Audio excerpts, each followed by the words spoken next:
Nothing in life is worthwhile unless you take risks. Nelson Mandela once said, "There is no passion to be found playing small in settling for a life that is less than the one you are capable of living." All your life, people will tell you to be safe. They will say, "Make sure you have something to fall back on." But what does that really mean? If I'm going to fall, I don't want to fall back. I want to fall forward, so at least I can see what I'm going to hit. Without consistency, you will never finish anything.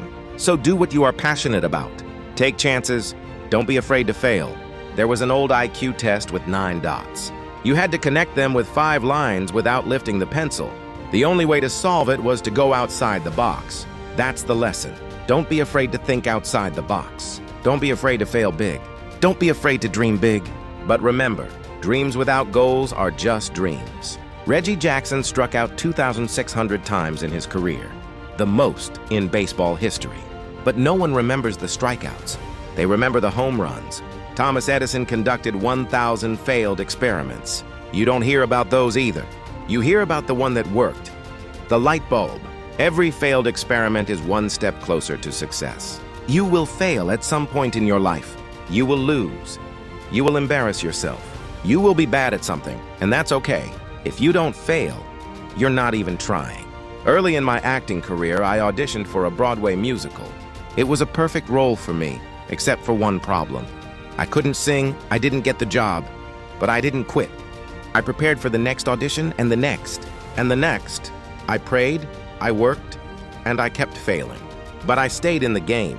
There's an old saying, if you hang around the barbershop long enough, sooner or later you're going to get a haircut. Eventually, I caught my break. Years later, I starred in a Broadway play called Fences. And guess where it was performed? At the very same theater where I failed that first audition 30 years earlier. Failure is not the end. Sometimes it's the beginning of where you're meant to be. To get something you never had, you must do something you never did. Now imagine this. You're lying on your deathbed. Standing around you are the ghosts of your unfulfilled potential. The ideas you never acted on. The talents you never used. The dreams you were too afraid to chase. They're angry, disappointed. They say, "We came to you because you could have brought us to life, and now we have to die with you." So ask yourself, how many ghosts will be standing around your bed? The world needs what you have, not how much you have, but what you have. Some of you have talent. Some have kindness, some have patience. Some have money, some have faith. Some have love. Whatever your gift is, what are you going to do with it?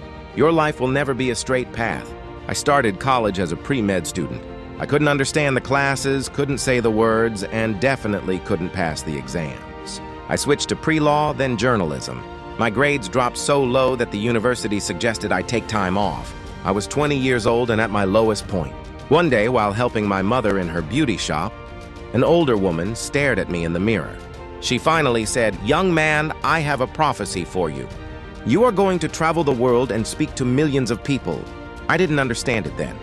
But years later, through my work, I did just that. Taking risks isn't just about careers. It's about being open to people, ideas, faith, and growth. It's about giving everything you have, your time, your talent, your heart. Never be discouraged, never hold back. Give everything you've got, and when you fall in life, fall forward.